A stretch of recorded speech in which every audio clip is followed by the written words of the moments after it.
Welcome. I'm Mark Juergensmeyer from the University of California, Santa Barbara, and I'm here to welcome you to what I hope will be a rousing and interesting discussion of a most remarkable book. Religion and Human Evolution has been the product of a good number of years of labor on the part of Robert Bellah, but I'm happy to say it doesn't read like that. I personally have been reading it on the airplane, and I can tell you that I don't watch the movies. I scarcely, stay awake for the little peanuts and drinks. He has a wonderfully conversational style in this book, and a way of encountering not just the ideas, but also you, the reader, and brings you along in what is really a remarkable journey. I mean, this book is, after all, about religion and human evolution. And if you want to know where it starts at the beginning. It starts with the Big Bang and the primordial ooze and the first signs of life and the development of life forms on this planet and of other species, trying to gain a sense of this remarkable phenomenon of religion. Where does it come from? How does it take its role within the biological and the physical and cultural and political evolution of life on this planet? So it's all about that. It's also, at least half of the book, about the axial age, about the way in which this remarkable development of religious thinking develops in a more conceptual kind of way, in a more personal kind of way, into a form of religiosity that you and I are more familiar with. It's also a book about religion itself. What is religion as a kind of alternative reality, picking up not just on the Weberian project of comparative cultures, but also the Durkheimian one of trying to understand the phenomenon of religion as a force in human life, and particularly in social life. So the book is about much, so many different things, and so gracefully written. It's been described as a kind of a culmination of Robert Bellah's years of scholarship. It's been described as a magisterial project. It's been compared with Weber and Durkheim, and yet it's uniquely its own thing. So we're here for a rich discussion with several of the most distinguished people in the field of religious studies, Wendy Doniger, Luke Johnson, Jonathan Z. Smith. And I've asked Bob Bellah if he wouldn't begin our discussion by saying just a few words about the project. How did it begin? How did he get involved in it? How did this whole thing take shape?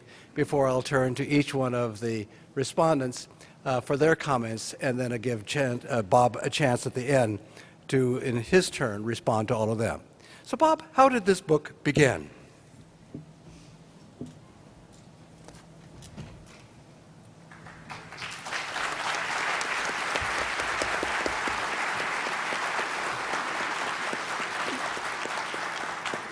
Well, thank you, Mark, for that very generous blurb for my book. I should just sit down after hearing what Mark said. But he thinks it would be good for me to say a little bit about where this whole thing got started. And, I'm not sure I'm the best person to know that, but it's mysterious how one gets involved with things. But this whole question of religion was fascinating to me. I was raised religiously in the Presbyterian Church as a mainline Protestant, and then I lost that completely, became a Marxist in my undergraduate days at Harvard, and then somehow that didn't go very well either. Actually, I got expelled from the Communist Party for laughing at articles in the Daily Worker. So then I had to come to terms with where I was in this world. We had a session on secularism and varieties of secularism, or rethinking secularism this morning. And I've certainly been involved in all that. So I have to go all the way back to my years in Canada at the Institute for the Islamic Studies, headed by Wilfred Cantwell Smith, where I wrote the first draft of an article that became a religious evolution, and has been my second most quoted and reprinted article after Civil Religion in America. You might think that having written that first draft already before I began to teach, and then early in the 60s in a seminar with Talcott Parsons and Shmuel Eisenstadt, working that idea up a little more and then publishing it in the American Sociological Review, that I would go on to spend my life on religious evolution. But of course, I was also a Japan specialist, and that took some time.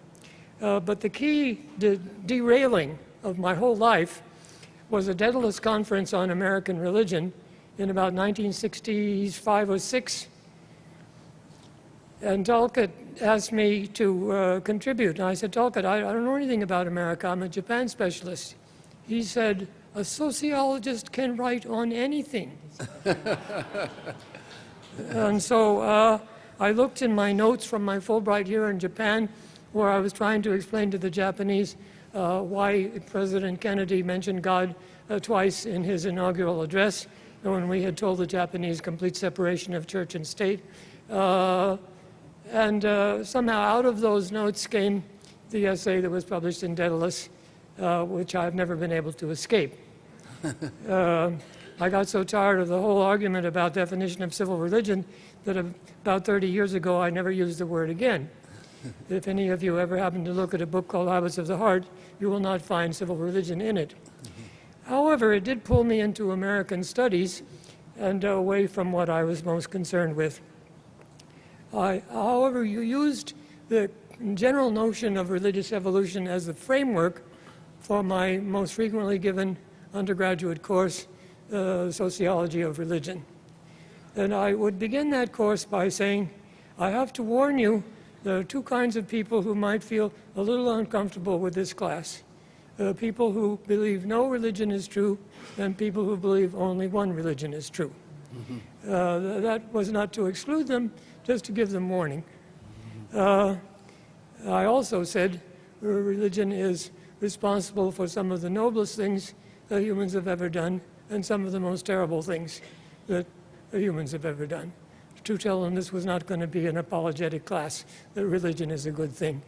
Per se, religion is capable of being good, bad, and indifferent. But it really took many years for me to get back to serious research. And by the time I retired, I finally turned myself totally towards the subject of religious evolution, and I decided I needed to go back deep in time. Every particle in our body, every subatomic particle in our body comes from the Big Bang.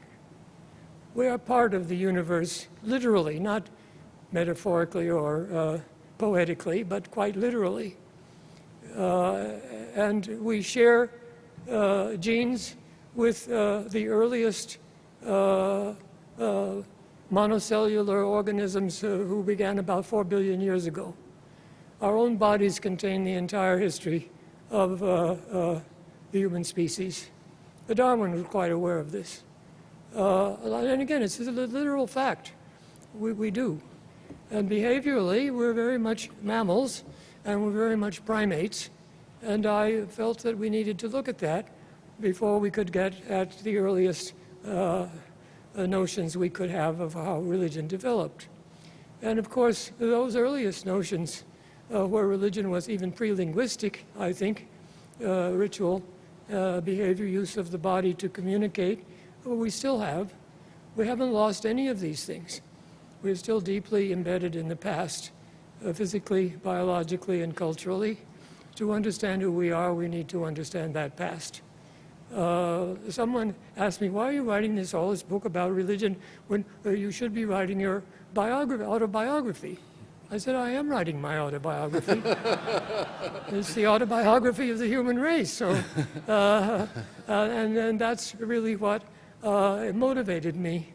I found that the largest possible,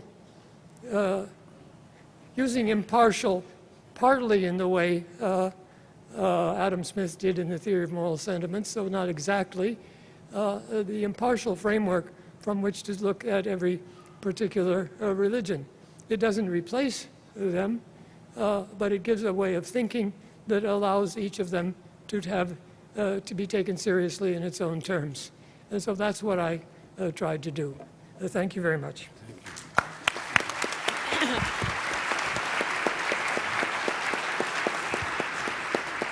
First, we'll turn to Wendy Doniger, one of the world's great Indologists and study of mythology, and an old colleague and friend. Thank you very much, and thank you, Bob, too. The word magisterial in publishers' blurbs usually means a little more than too long. And indeed, religion and human evolution is very long, but it is also magisterial in many of the ways that the Oxford English Dictionary suggests, and I quote, of, relating to, designating, or befitting a master, teacher, or other person qualified to speak with authority, masterly, authoritative, commanding. It is certainly all of those, a book full of the wisdom and erudition that comes only when someone quite brilliant has thought about a big subject for many years. But the Oxford English Dictionary goes on to sound a more cautionary note in its definition of magisterial, quote, also occasionally of a person pedantic, arrogant, or dictatorial. Bob Bellah's book, for all of its grand scope, is never any of these, never arrogant, really quite humble and appreciative in its drawing upon the work of other scholars, never pedantic or dictatorial, but full of rather endearing self-doubts. And I think he was right to have some of those doubts. It may seem churlish to ask a man who's written 746 pages to say any more, but there are several points which made me say, yes, but... And I am grateful for this extraordinary opportunity to ask him about those points. I'll talk primarily about the chapters on the axial age, and within those chapters, mostly about India, which is, as Mark says, the one thing I know something about. Let me begin with the historical relationship between the several civilizations of the axial age being Karl Jasper's term for a period when similar important ideas, literacy, rationality, criticism, appeared in Israel, Greece, China, India, and Iran, though you don't say much about Iran in this book. It's a time of breakthroughs or breakdowns in all of these civilizations. But the problem with the idea of a breakthrough is that evolution goes too slowly to be pinpointed in a single age, that change is gradual. In the case of India, for instance, Bob Bellah notes that there were continuities with older inquiries, that there was already in the Rig Veda the questioning, the uncertainty that we find in the Upanishadic debates. The axial spirit of inquiry, of challenge, is therefore not a breakthrough in the Upanishads or Buddhism.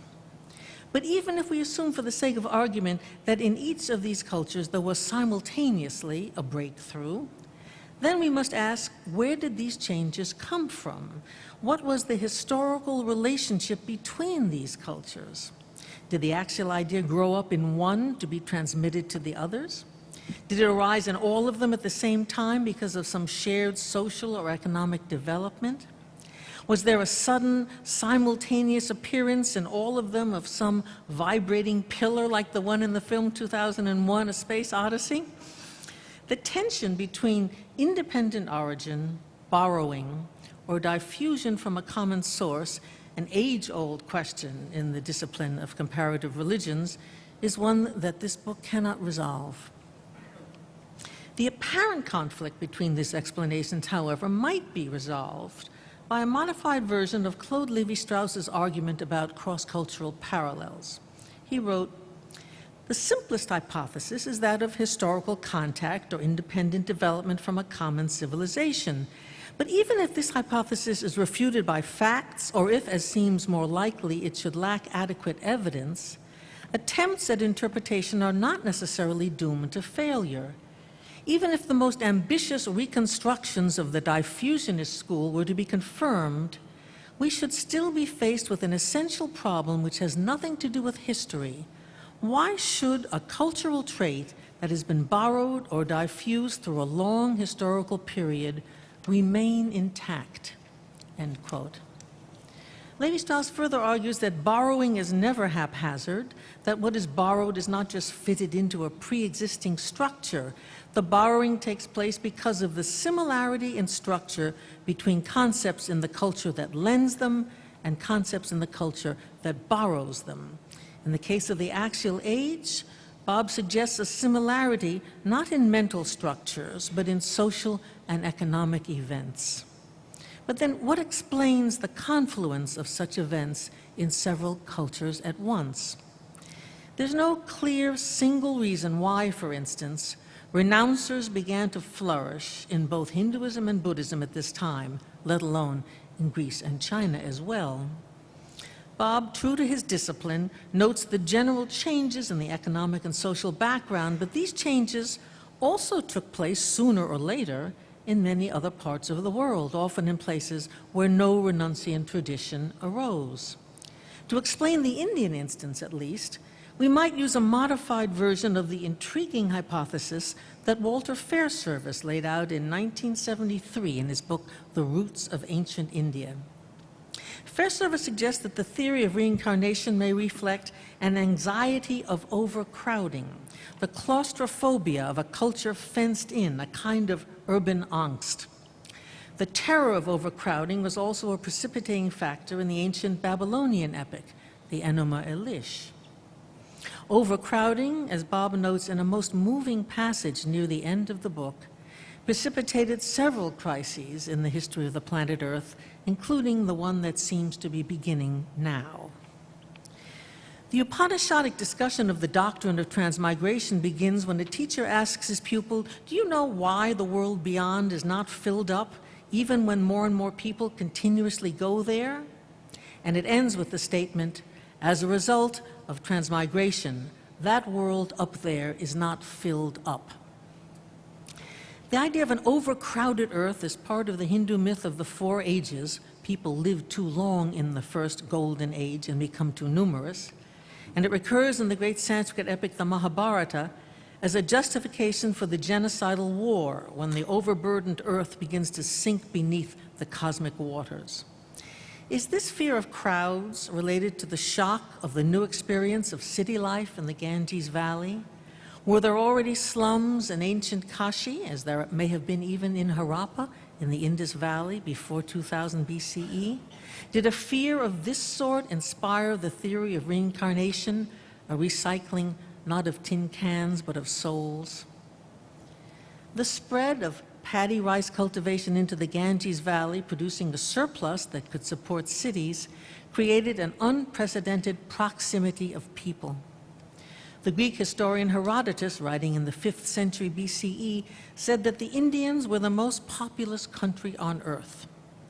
Population densities that significantly increased as a result of a combination of the incorporation of indigenous peoples, a soaring birth rate, and the creation of agricultural surpluses. This led to a burgeoning of all the things of people who, like the ancient Vedic Indians, like to sleep on their saddlebags at night, don't like about sleeping indoors, things that are for them a cultural nightmare.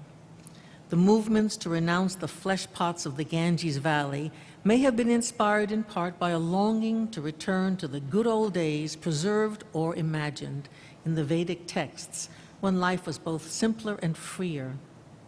Such a longing is reflected in the village settings of so much of the Upanishads and in the forest imagery that abounds in the writings of the early sects both inside and outside of Hinduism. Within the cities, the Buddha sat in an isolated spot under a tree to obtain enlightenment, and he first preached in a deer park. The Upanishads seem to have been composed by people who left the settled towns for rustic settings where master and student could sit under some tree somewhere, the ancient Indian equivalent of the bucolic liberal arts college. The renunciants are said to live in the wilderness in contrast with the conventional Vedic sacrificers who live in villages. Perhaps in reaction to this fear of the crowd, the whole Indian tradition at this time was becoming not just renunciant, but individualistic. We begin to see a transition from group to individual, a perceived need for personal rituals of transformation, forming a certain sort of person, not just a member of a tribe. As Bob rightly notes, it seldom, if ever, occurred to anyone in India, then or at any time before the 19th century, to attempt to change the world. But many people made judgments against it and opted out or tried to solve the problem of suffering within the individual. The new religious movements of the axial age located the problem of the human condition, of human suffering, within the individual heart and mind, where Freud, too, located it, rather than in a hierarchical society where Marx located it. In this way, at least, these movements were individualistic. They said, look to your own house, or in the Buddha's metaphor, get out of your burning house, rather than socially oriented, as non-renunciant Hinduism was, which said, your identity is meaningful only as one member of a diverse social body, otherwise known as the caste system. This in itself was a tremendous innovation. I don't think that these ideas can be explained in terms of social factors alone. Here I challenge the great sociologist. Someone thought of the particular Hindu variant of the idea of reincarnation that became the theory of karma, and someone else thought of the Buddhist variant. Of course, these individuals did not produce their ideas in a vacuum. The idea of karma, first laid out in detail in one of the earliest Upanishads, was foreshadowed in many ways in early Vedic texts, and perhaps developed among kings rather than priests, a possibility that Bob discusses very well. There may well have also been contributions from the great Indian catch-all of local beliefs and customs, village Hinduism, or from that ever-ready source of the unknown, the Aboriginals or Adivasis. All great ideas are, in a sense, created by committees like Hollywood film scripts and camels. But rather than postulating for the source of these axial ideas about individual salvation, a pool whose existence can't be proved, it might be simpler to admit that some individual, some brilliant original theologian whose name is lost to us, composed some of the Upanishads. We can line up the usual suspects: a natural development from Vedic ideas, no genius required; some brilliant person in the Vedic camp, genius required; kings rather than priests, the Indus Valley civilization and its descendants, Adivasis, etc. But this lineup is often nothing more than a confession: I can't find it in the Veda. And perhaps something roughly like this is what happened in axial Greece and China and Israel. That is to say, to use Monty Python's phrase, something entirely different. Among the several factors that Bob regards as characteristic of the axial age is the dawn of ethics. In India, he sees this as happening particularly in Buddhism. I would argue that various forms of and alternatives to ethics existed before the axial age in India. The first problem with using ethics as a defining breakthrough is the assumption that ethics is what primarily defines religion, and so when ethics improve, religion evolves. But many other aspects of religion also underwent dramatic evolution during this period: mysticism, theology, the use of narrative and argument, changes in ritual, the beginnings of sectarian worship, and so much more. Moreover, although certain forms of ethics did in fact evolve at this time, other ethics were already there long before. Generosity, in particular, was basic not only to the ethics of Vedic religion, but to the broader Indo-European world that preceded the Vedas.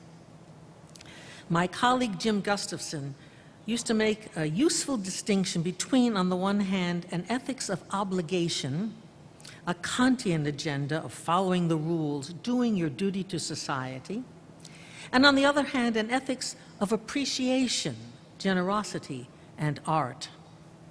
An ethics of obligation may well have thrived or even developed in the axial age, but an ethics of appreciation was in place before it and continued to thrive after it.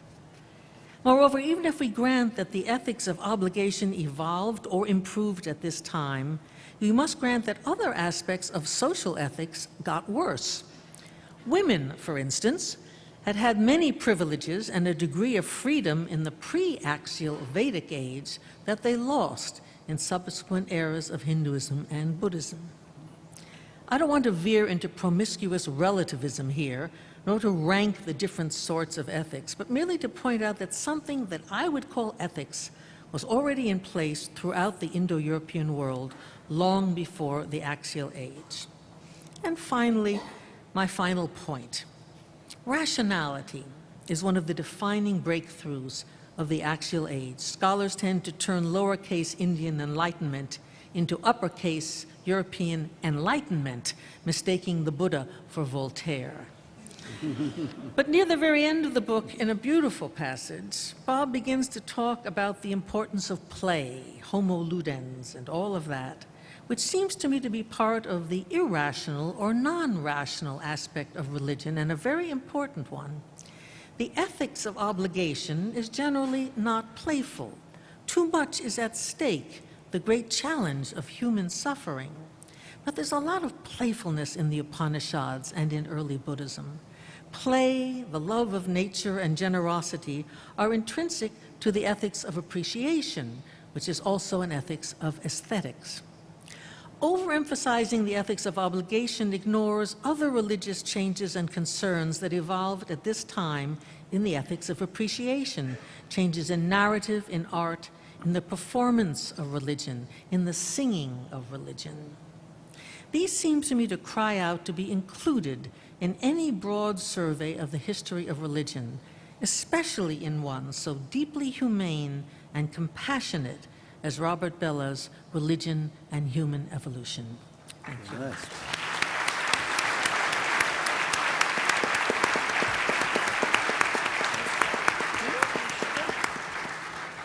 Luke Johnson from Emory University.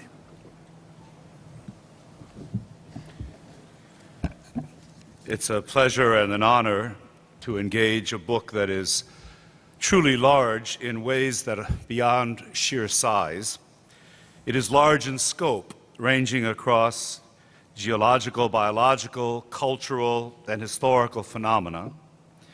It is large in significance, asking how one of humanity's central yet elusive traits, what might be called its religious gene, fits within and perhaps contributes to one of science's dominant theoretical frameworks, evolution.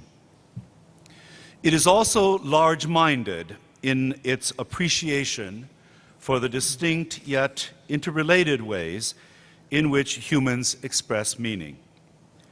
Professor Bellah's instinct, I think, is to be inclusive rather than exclusive, to see how diverse modes meld into one another, to provide nuanced appreciation more than sharp-edged distinctions. His 13 years of labor on this monumental study have yielded rich analyses of an impressive array of topics.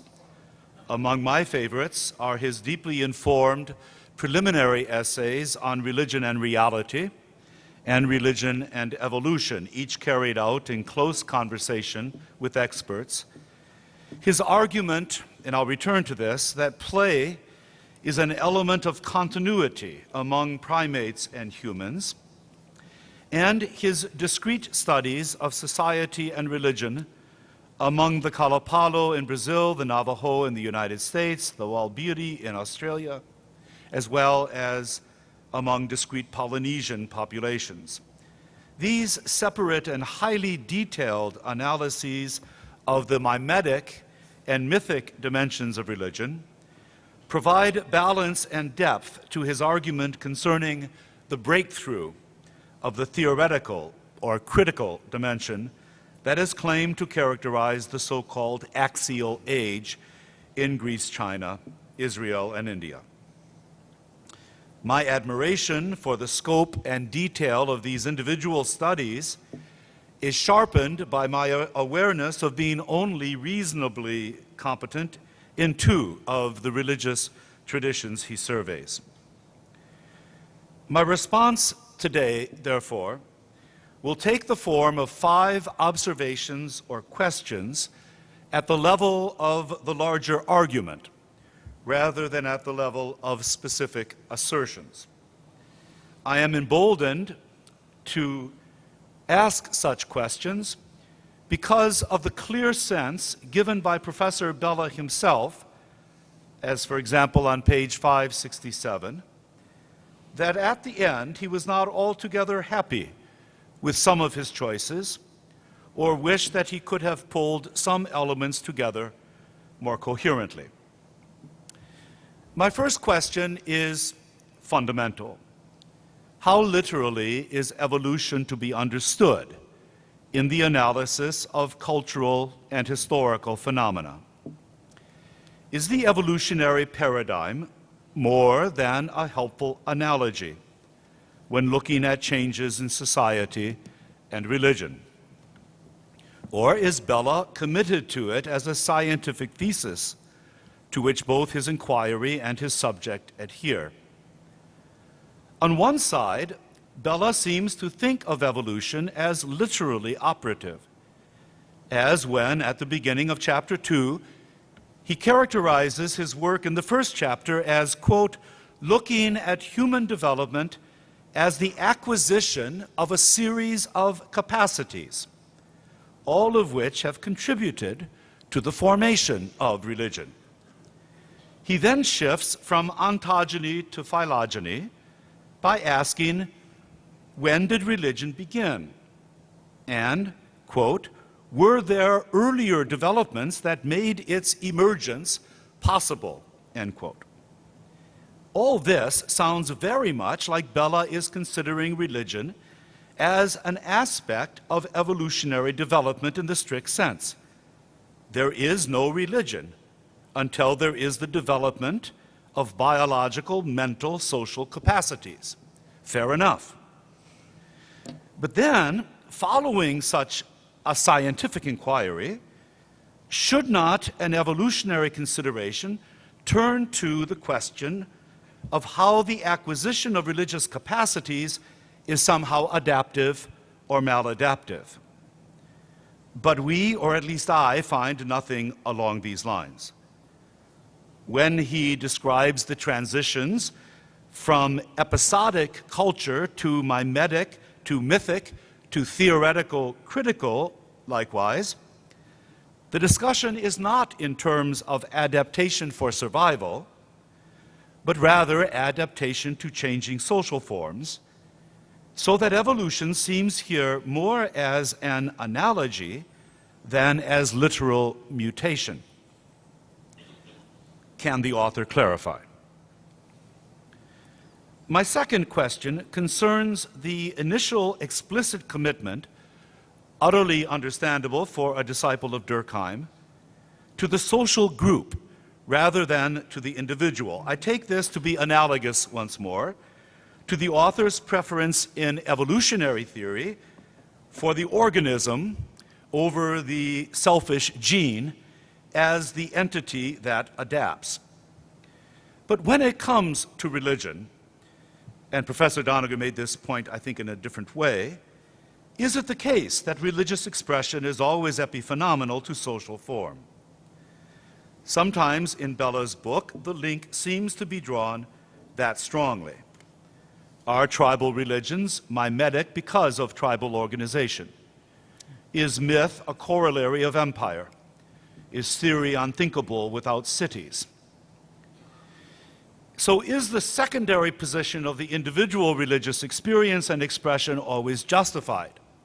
But here, Professor Bellah is always even-handed. His opening set of unitive experiences suggests not. And in some cases, as in ancient Israel, he is willing to argue that the experience conviction of the prophets helped determine social forms rather than the reverse. So how within evolutionary theory does the individual mutant gene work? Indeed, Professor Bellah, I think, goes almost to the opposite extreme in his discussion of the axial age, when the attention given to Jeremiah and Confucius and Plato and others seems to shift almost entirely to such mutants. My third set of questions concerns Professor Bellah's commitment to the notion of an axial age, which dominates the book with some 300 pages devoted to it, yet occupies an oddly awkward place within the argument as a whole. The term, as we know, follows Karl Jaspers in locating an independent breakthrough to critical thought in disparate parts of the world between 800 and 200 BCE that influenced all subsequent philosophy and religion. So I have three observations on this commitment to the axial age. First, does it not force a series of qualifications concerning anticipations, breakouts that are not yet breakthroughs, and remnants of earlier phases that continue to persist? Second, the axial age represents almost totally a shift to the cognitive in religion, so that the new element becomes the defining element. Here, there is a real break, I think, with Bellah's wonderful analysis of play as the anticipation of religion's ritual. In the study of the axial age in Greece, for example, we learn about a series of critical thinkers, more or less, as Durkheim says, relative to the sacred, but we lose sight of the other modes of religious practice, continuous with play, that persist in Greece among the vast majority of people. Plato and Aristotle may represent an interesting new wrinkle, but they do not represent, I think, a new age in Greek religion. In my own analysis of Greco-Roman religion, I would identify them as one kind of religious sensibility, but other sensibilities were equally important, if less available to the student of ancient literature. And the final comment on the axial age, although alas, not my final comment altogether. Bellah stops with the axial age without making clear whether the breakthrough represented by critical thought was a permanent mutation or only a passing phenomenon. In Greece, for example, if we move chronologically just slightly past Aristotle, we find on one side the description of the superstitious person in Theophrastus's characters, and on the other side, Epicurus' sovereign maxims, which advance an attack on religious belief and practice that far surpasses anything in Plato or Aristotle. One could argue, indeed, that Epicurus's breakthrough is far more influential on religion within modernity than the form of critical thought that Bellah locates in the axial age. Similarly, in Israel, the prophetic breakthrough, while certainly important, was not defining of Jewish religion nearly so much as was the religious practice centered in temple and Torah.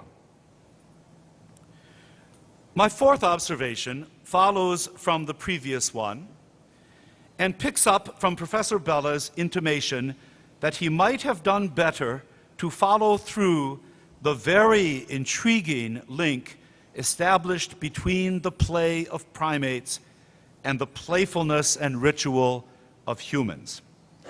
I think this might indeed have been a more capacious and a more consistently evolutionary framework for the analysis of religion in diverse settings, social settings. This would enable the inclusion of all those modes of social and individual activity that usually are recognized as religious but are not necessarily verbal or conceptual: sacrifices, festivals, dance, painting, healings, ecstatic babblings. And also at the same time, enable the recognition of the religious element in philosophical thinkers such as Plato and Aristotle as one way of being religious, among others. My final observation concerns the two aspects of practical intent with which Professor Bellah concludes his book on pages 600 to 606. I am completely in agreement with his desire that people be more accepting of each other's religions, and have argued a similar position in my recent book on Christianity and Greco-Roman religion. But I do not quite see how such a desirable disposition follows necessarily from an evolutionary understanding of religion. A rigorous historical comparative analysis could lead to the same conclusion. But then neither analytic approach enables an automatic turn from what is to what ought to be. Still less do I grasp how a moral posture toward climate change arises from evolutionary theory. If, as Professor Bellah states, the catastrophic disruption of the ecosystem began as long as 100,000 years ago with the invention of agriculture, and if, as he also states, the proliferation of the human species at the cost of other species is a consequence of the success of human adaptation and adaptation to adaptation, then it would seem that a properly evolutionary perspective might be either one of wonderment or resignation.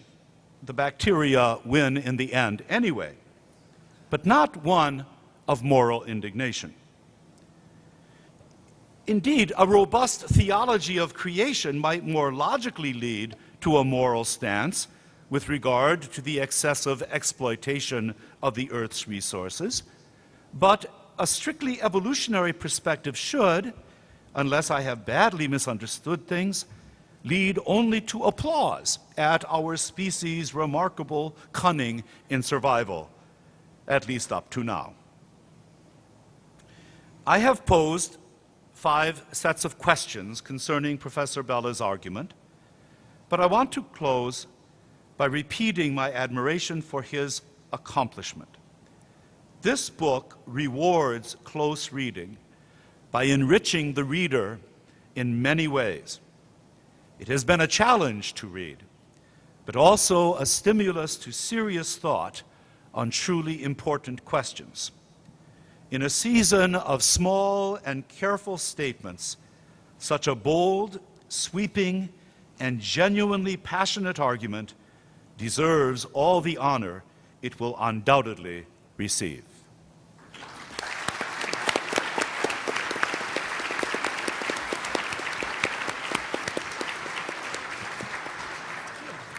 Professor Jonathan Z. Smith from the University of Chicago, and Professor Smith's own work has done so much to help us in thinking about the nature of religion and the study of it.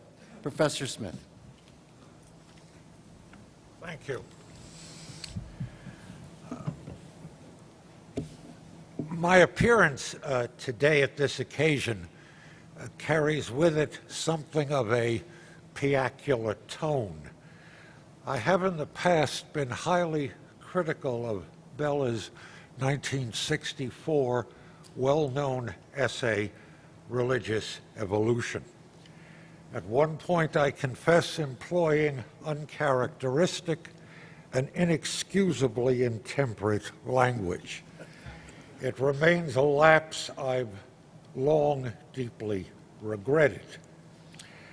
As with other attempts at an evolutionary account of social and/or cultural structures, Bellah's early essays seemed to me to fail at the level of specifying mechanisms and carriers. It did not answer the crucial questions as to what would be the appropriate cultural analogs to biological variation and inheritance, to gene and/or organism.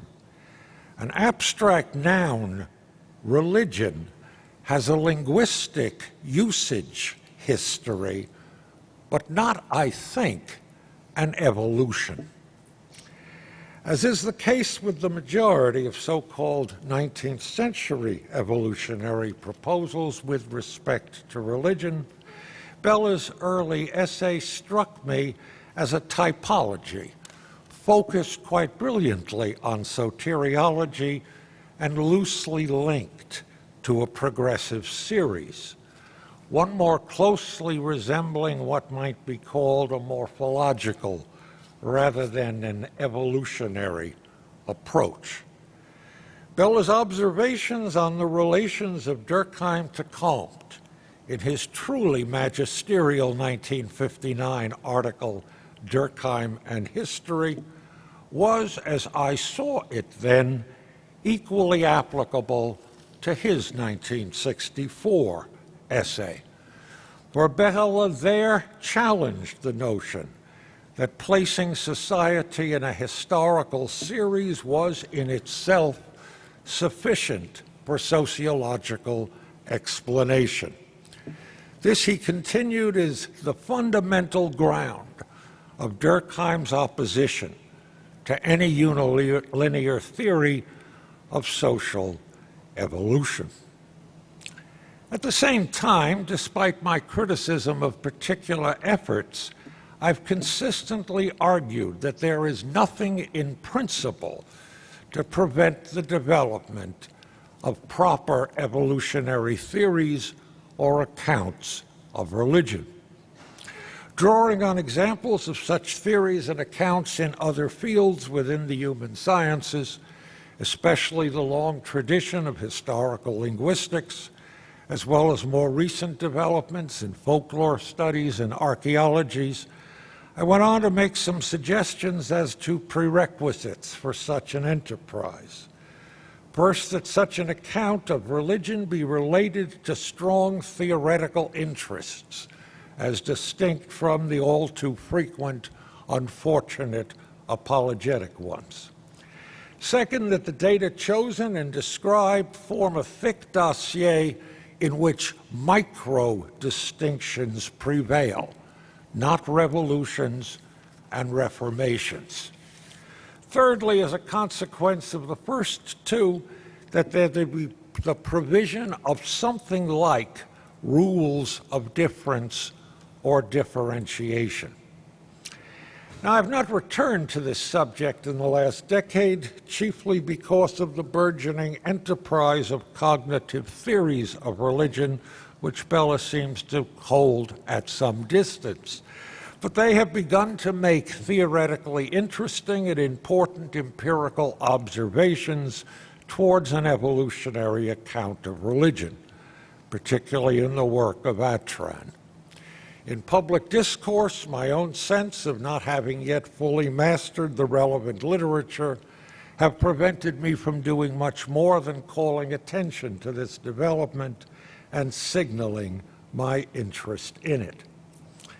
Now, Robert Grant, a longtime senior colleague, in a memorable phrase, spoke of Paul's prepositional Christology. In Christ, by Christ, through Christ, for all I know, under Christ, etc., which taught me to focus attention on these small syntactic indicators.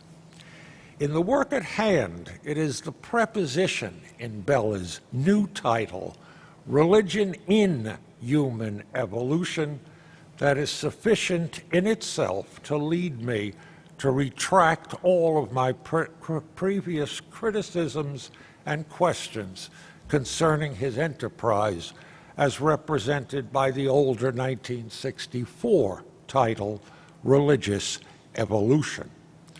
Here now, the burdens of mechanism, of agency, of bearers, now falls, at least initially, to the biological. It is now the genus Homo, and not generic religion, that is the subject of evolution, as Bellah's extraordinary bibliography bears out.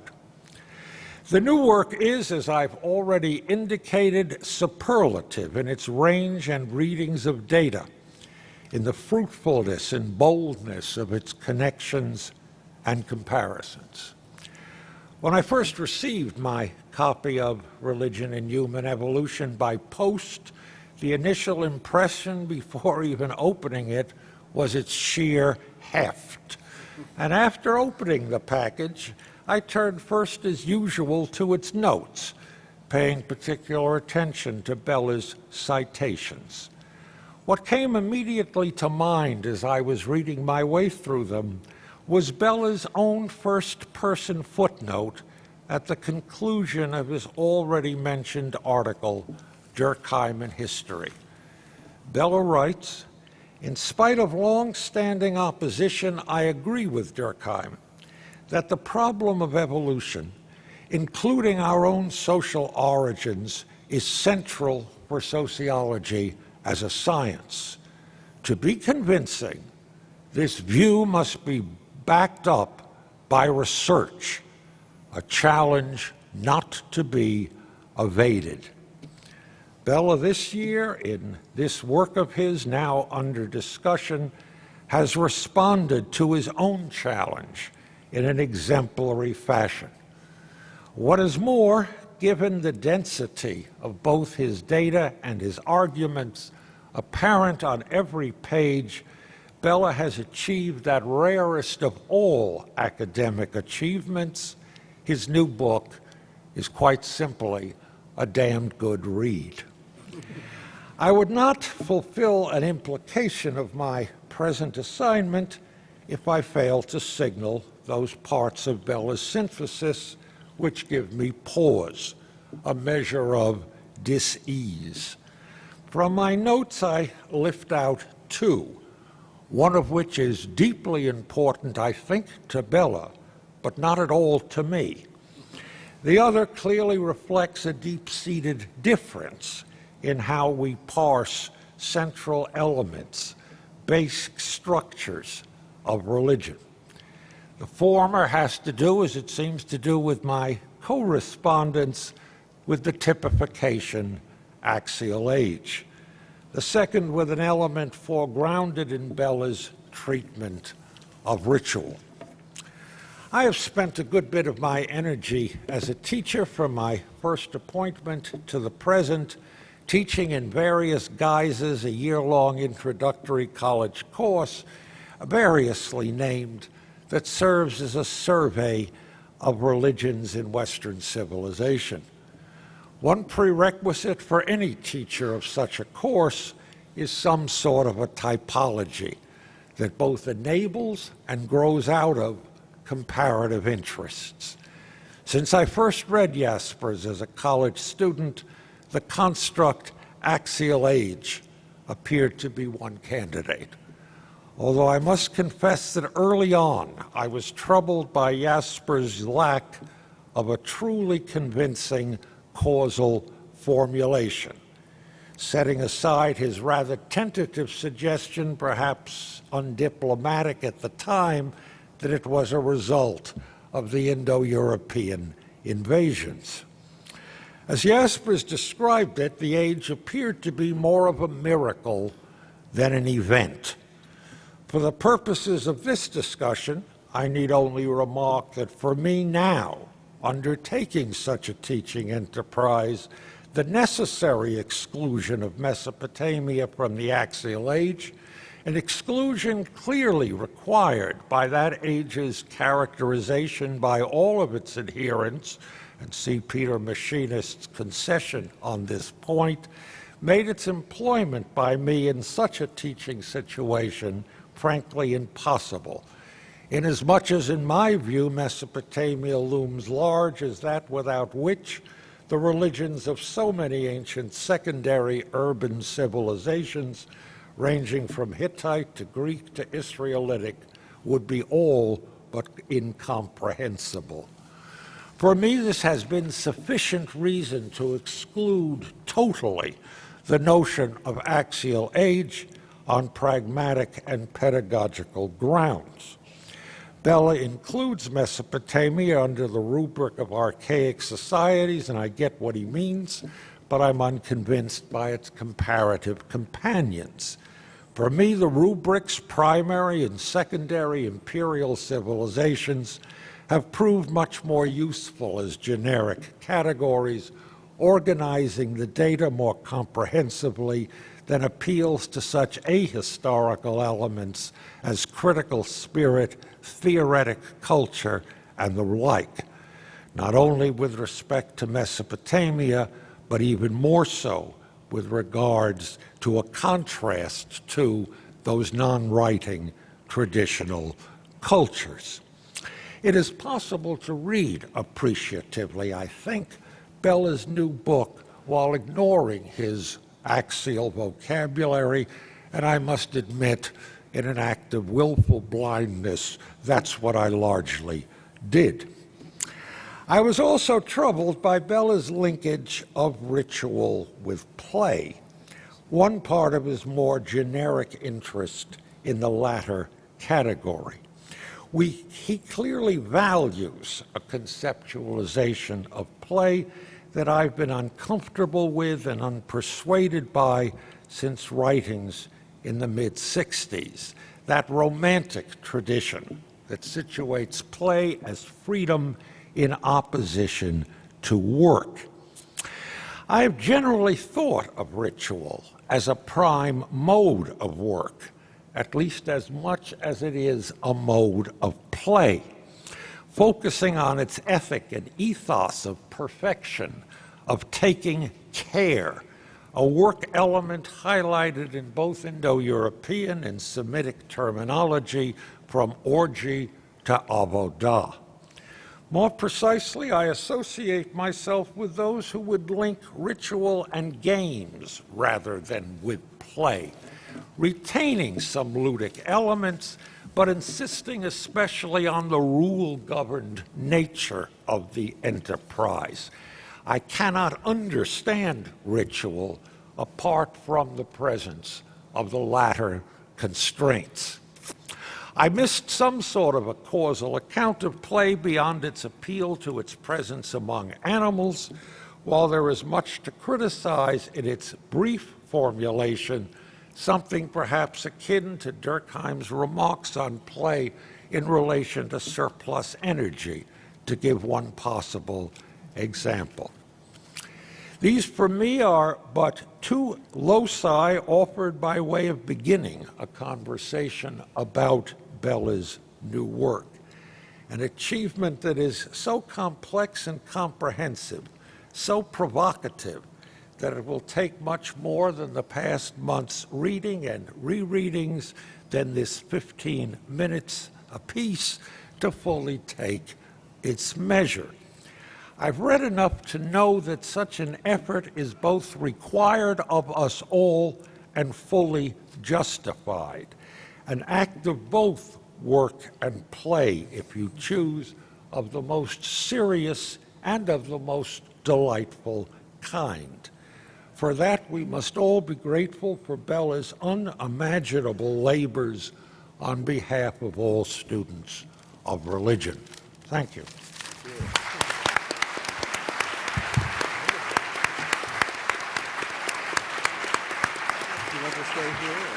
Yeah, I think I'll stay here. So, Bob Bellah, you have a chance to respond. I am very appreciative of these comments, which, as you can imagine, are very confirming that I didn't totally waste my time the last 13 years. I didn't know what to expect, but I'm very touched by the generosity of all three commentators. I wish I could respond to each of their points, but I do want to leave as much time as I can for the audience to get into the discussion. So forgive me if I don't deal with every point of the three. I could easily take the next half hour to do that. Let me just pick up a couple of points from Wendy Doniger. Iran is missing in my book, and not because I didn't try. I really tried. I found out that good scholars date Zoroaster about 1,000, over a period of over 1,000 years. I can't deal with somebody whose primary figure is dated by some people in the 6th century BC and some people by 1500 BC. The Zoroastrian canon seems to have been drawn up in the middle of the first millennium AD. And what of it is really old? Various linguistic historians. I mean, I just couldn't make sense of it. I couldn't make sense of the social context. I couldn't understand the degree to which it was institutionalized in the ancient Persian Empire, about which we know almost nothing except what the Greeks told us, and we know the Greeks were great liars. So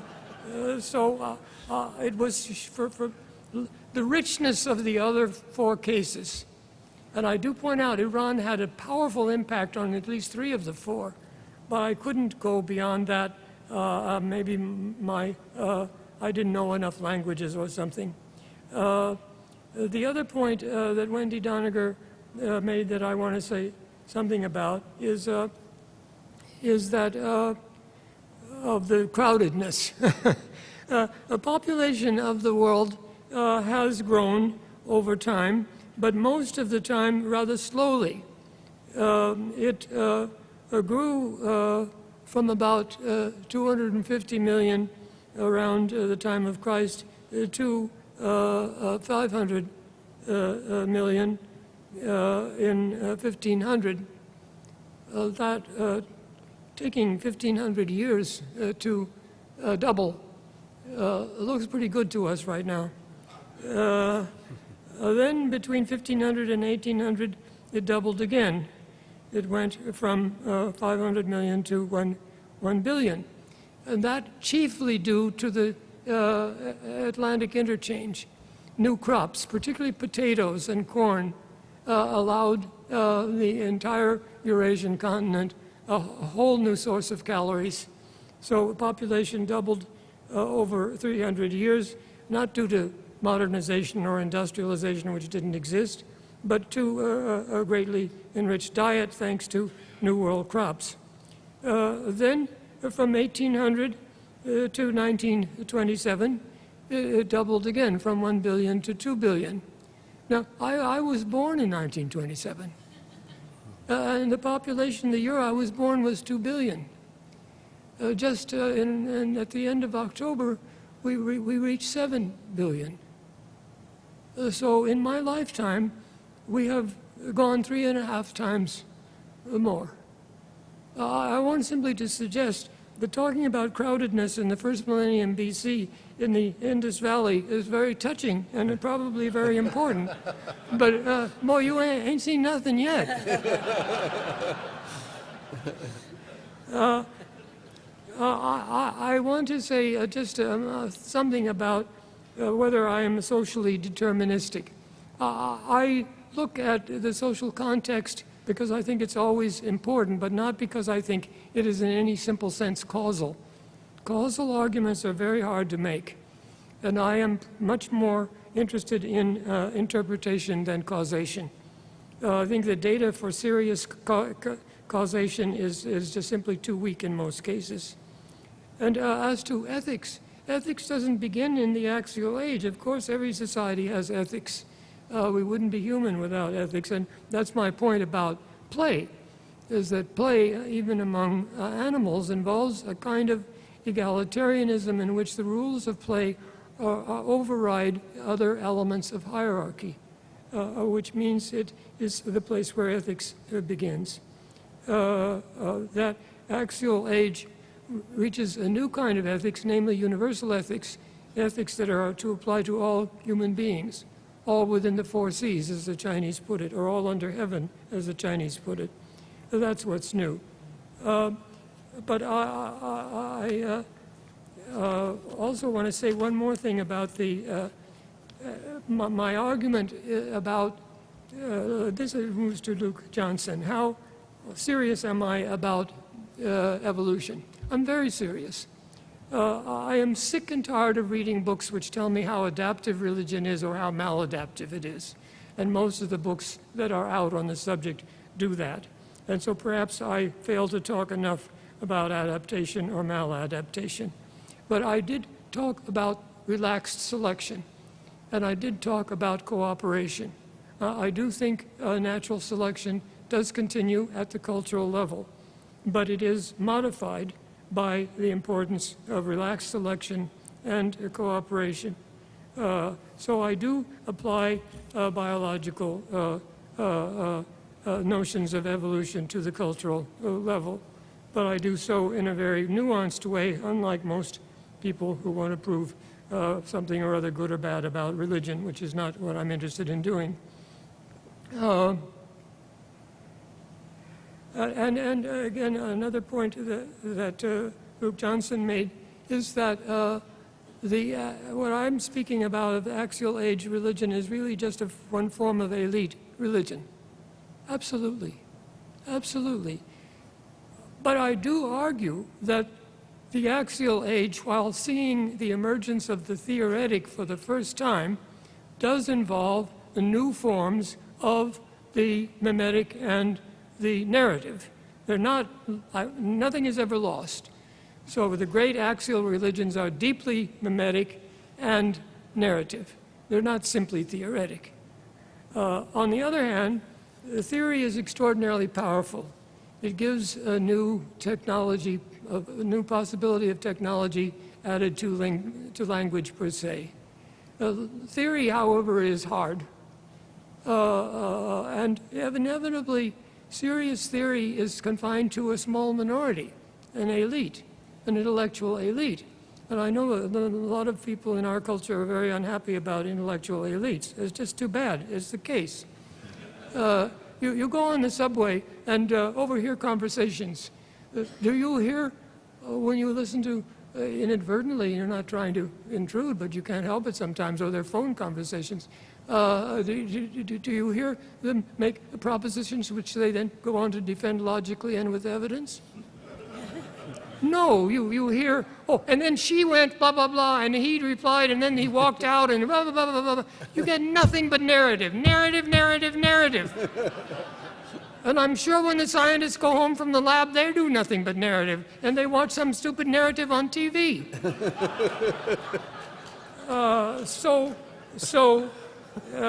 Serious theory is important in theology and in Buddhist philosophy, and everywhere it makes a difference. But it makes that difference through elite thinkers who develop new conceptions that sometimes trickle down to other people. It's a new capacity, but unlike mimetic and narrative, it is an elite capacity. That's just the way things work. As far as, I'm on Luke Johnson. Luke seems to think that the scientific study of evolution would lead to some kind of either applause because of success in survival or some kind of quietism. It just happened. I will tell you that the most passionate people concerned about what's happening to our environment are the scientists.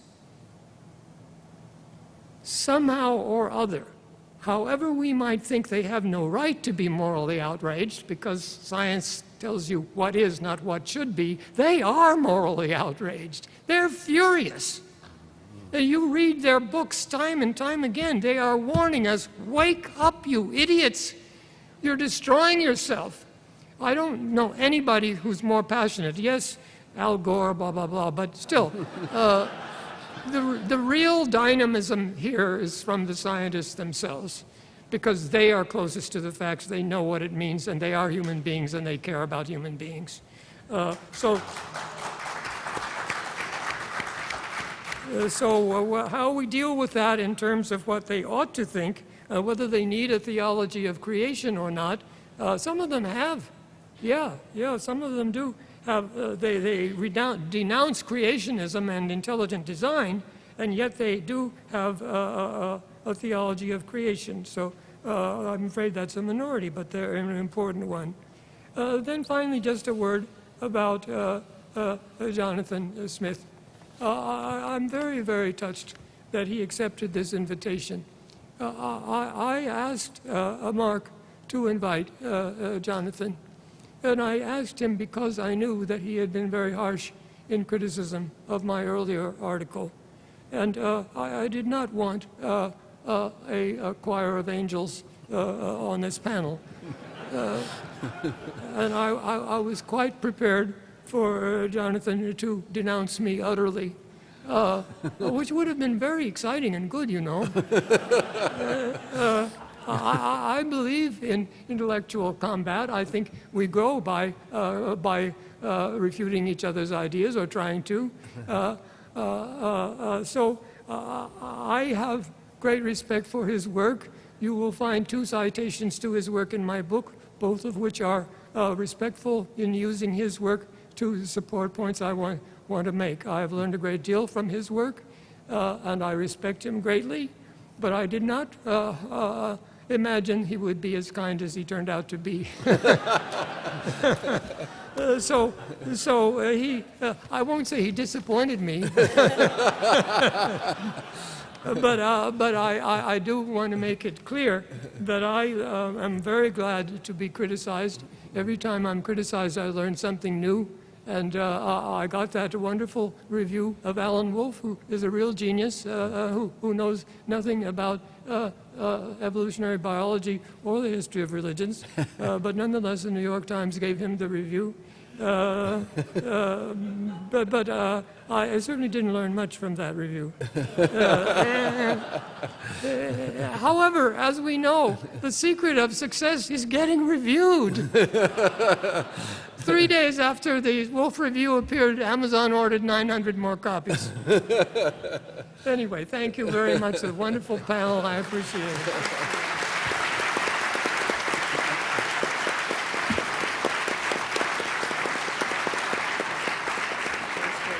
Now we have a little time for questions. There are 3 microphones up here. If you have a question, please come forward to the microphone. Don't try shouting without using the microphone.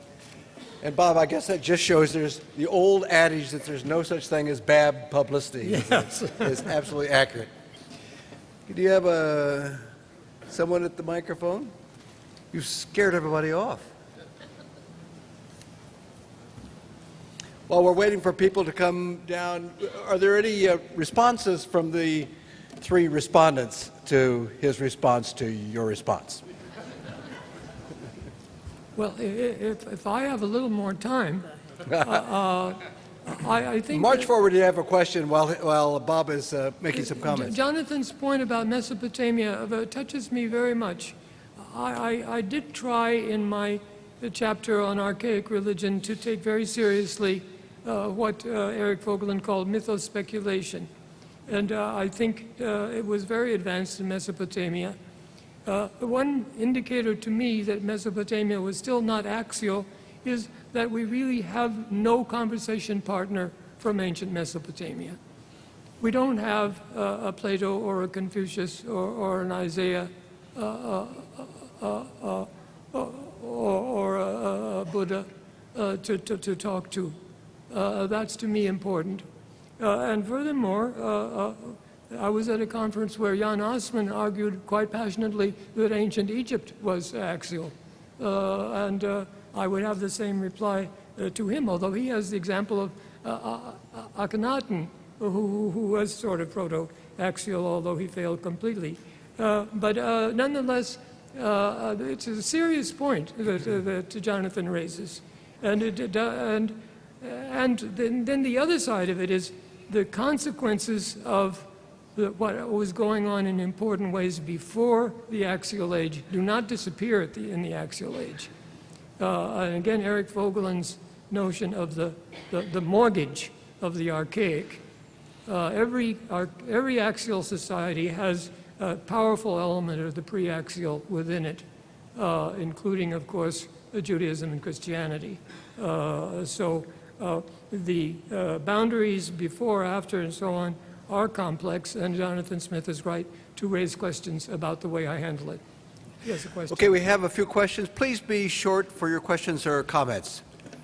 In your book, you express admiration for Clifford Geertz, and you say that on the one occasion when he might have spoken back to you about your ideas, Professor Bellah, he said he disagreed with you completely.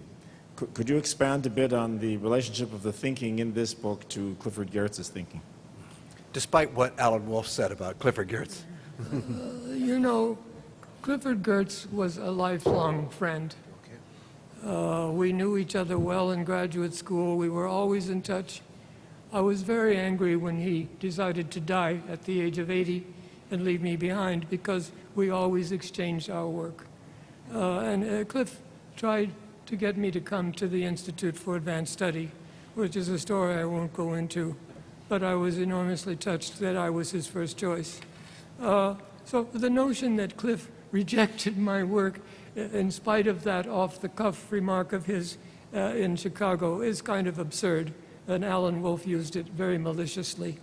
What Cliff meant was that he was still felt that with the, American anthropology in the first half of the 20th century managed to get rid of a very bad kind of evolutionary theory, which we went from the primitive and superstitious to the highly ethical people like us. And then look what we did in the 20th century and how wonderful we are. And Cliff still felt that whatever I was saying was dangerous because people would take the idea of religious evolution to mean from lower to higher. And any reader of my book knows how vigorously I attempt to deny that that's what I'm doing. That was Cliff's immediate response. The fact that he loved the talk is forgotten if you say that he then said he disagreed with it. Because what Cliff loved was he loved a good story, and he knew that he'd heard a good story, and he had some problems with what I said. But we worked on those things. Anyway, I am very sorry that Cliff's reputation has been in decline in anthropology due to the kind of thing that Tal al-Assad has said, which is so baseless. And people have told me, don't put Clifford Geertz in your preface because he's over, and you'll only weaken yourself if you indicate your reliance on Geertz.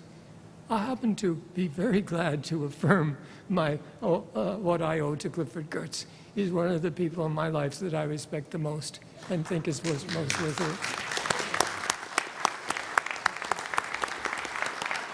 it. Anne?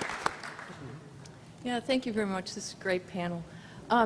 Could you, Professor Bellah, could you respond to J.Z. Smith's last point on play? And because my sense is that your understanding isn't quite the same as his, that you probably aren't defining it in terms of not work. Could you elaborate on that? Or Yes. rules. You could Well, also I'll say just say a something couple without rules. The whole thing about play did kind of come in at the end because I wrote the chapter 2 on evolution, biological evolution last, and discovered how important it was. All I can say is some of the best writing on play and its religious meaning is by Plato, and I quoted some of it in chapter 2 and some in the last chapter in the conclusion. But in any case, none of my categories are watertight. They all overlap. Religion and the world of daily life overlap. And certainly work and play overlap. I will tell you something. In the 13 years I was, quote unquote, working on this book, I was playing. For me, it was a great privilege to play and write this book. Yes, ritual is work, and work can be ritual. And so these are categories that overlap, if we use them too rigidly, we defeat ourselves. You're walking away. Do you want to ask a question? I just did. Oh, you did. I didn't know where you... No, she's satisfied with your answer. That's what that means. That's a complimentary walking away. Yes. I have to admit sheepishly that I did not know about the book until I came here and came to hear about this. But I'm curious about two influences that I think how they would have come into this. First is how Marshall Hodgson's notion of the use of the axial age, if that had any impact on the book. And secondly, if the thoughts of Victor Turner on play and on the notions of root paradigms as ways of being cultural genetic replicators have any impact on the way in which you thought about these things. Now, who was the person? Hodgson. Hodgson. Hodgson, on Islam. Oh, Hodgson. Yeah,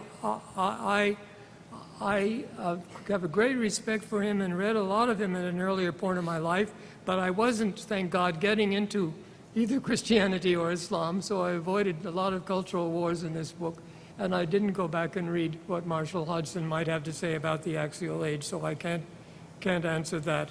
And your other question was what? Victor Turner. Oh, yes. Again, Turner is a very fruitful thinker. I didn't use him very much in this book just because, I don't know, didn't seem to me quite on point, but it doesn't mean I don't have a lot of respect for him. So that's the explanation of those two. Yes, question. Yeah, in your essay on religious evolution, you had 5 stages. You talked about pre-modern and modern as well. And I was wondering whether, aside from the issue of the length of the book, why you didn't cover those 2 as well. I'm working on another book. At the age of 84, I know I don't have 13 more years, or at least I can't be sure I will. And the material on the last 2,000 years dwarfs all the material before 2,000 years ago, so I couldn't master it even if I had 26 years to go. So what I'm trying to do is write what I call an extended essay, which will actually focus on the question of modernity. The tentative title is the Modern Project in the Light of Human Evolution. And I have to figure out what I mean by the modern project, and I'm making some progress. And I also want to say something about the period between the axial age and modernity, in which a lot of things happened, of course, but I do not think there is any simple upward inevitable climb that moves you from the axial age to the necessity of modernity. And that's as far as I've gotten so far. So you'll have to wait another few years, and then there'll be a much shorter book, I hope. Yes. Bob, I've been working at the intersection of religion and environmental studies and looking at new forms of religious production in which evolution is really a new sacred narrative. It involves a metaphysics of interconnection and belonging to nature, kinship ethics, as you alluded to, rooted in the notion that we all share a common ancestor. And from this, indeed, people derive a lot of ethical meaning and an empathy for all creatures, because we all got to be here in precisely the same way. And it leads me to speculate that maybe we're at the early stages, only 150 years after On the Origin of Species, of witnessing the emergence of a new axial religion in which evolution is a kind of central cosmogony woven through it. I wonder if that makes any sense to you. Well, the concern with the environment is new and certainly not too evident in the axial age, although some groups, the Buddhists, were concerned with the welfare of all sentient beings and not just human beings. But we hadn't done quite so much damage to the world then as we have now.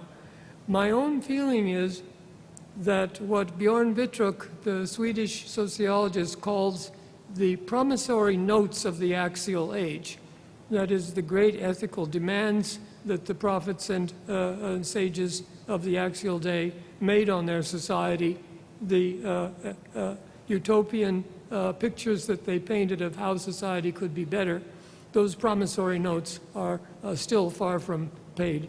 They're unpaid.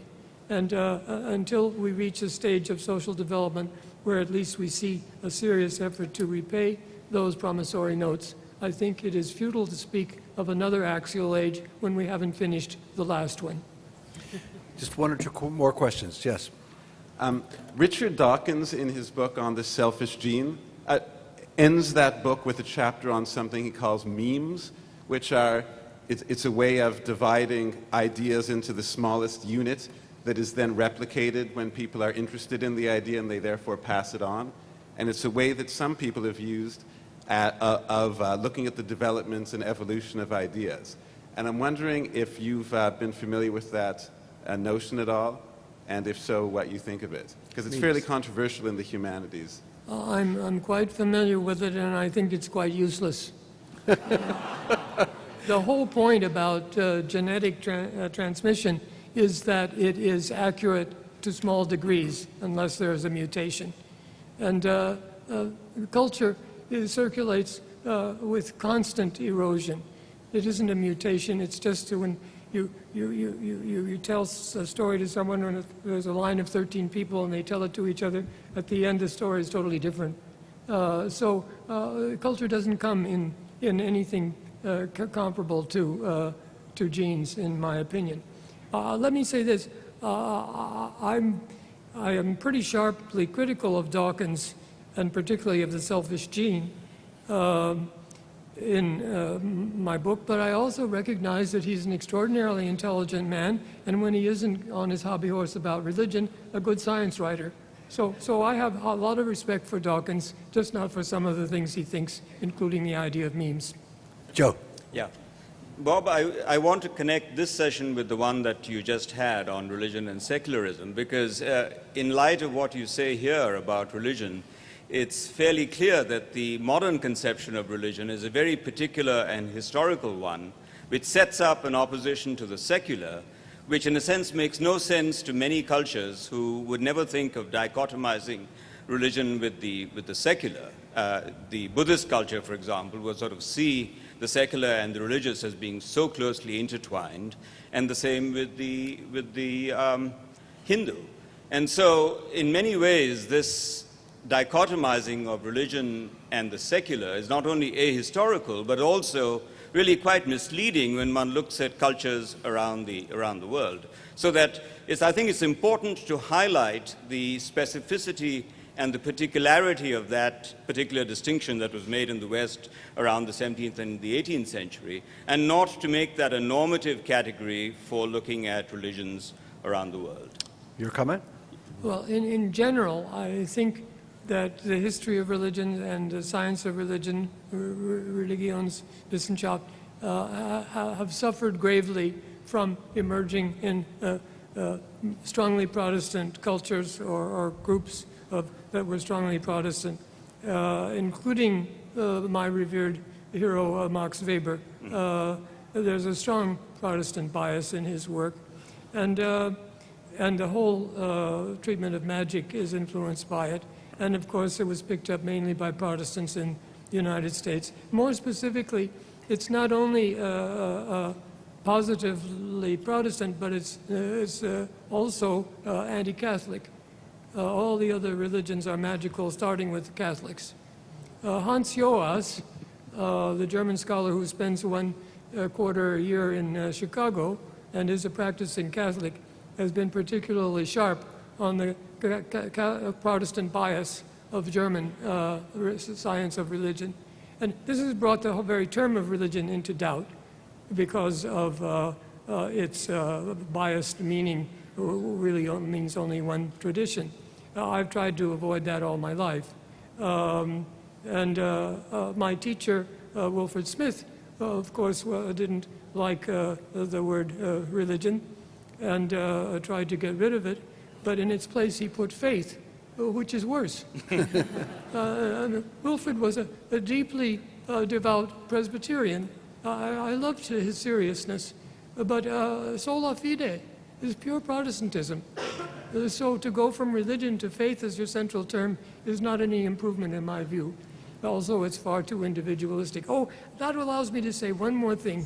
Both Luke, I think, and Wendy raised the question of the individual versus the group. I am very deeply committed to the independent contribution of individual personalities and social context. I am not trying to give a purely sociological causal explanation of anything. I do think religious virtuosi and geniuses have a critical role to play. And my book is full of exciting individuals. And they're exciting to me because they're so creative, not because they're simply responding to social pressure. So I'm neither psychologically nor sociologically reductionist, or I'm trying not to be. So that was a question that at least a couple of the commentators raised, and I want to reassure them that I am not taking sides on that. On the other hand, our culture is so individualistic that you have to insert the importance of society because we think we're all completely free to choose anything, whatever we want, which is nonsense. We exist within a society which makes some choices possible and others not. Enough on that. One quick last question. Here's a great of sociology who is advancing the case of evolutionary biology, which is in itself a real contribution. I want to ask about cultural diffusion versus inherent evolutionary tendencies. We have the axial age. At what point do we have potential cross-cultural influences? I just want to add, I learned earlier this morning, one of our programs, that incense chalices in Jerusalem are found to have incense and cinnamon from Sri Lanka in the Iron Age. So if that can happen, what happens in terms of our intellectual diffusion versus organic within each culture? Okay. Obviously, this is a question that I thought about as much as I could. I must say the evidence for diffusion is simply missing. That doesn't mean it didn't happen. And as you say, there were trade contacts going far, far back. Possibly. The striking thing to me is how different the four cases are. So if they were all being influenced by the same thing, it certainly got turned around wherever it landed.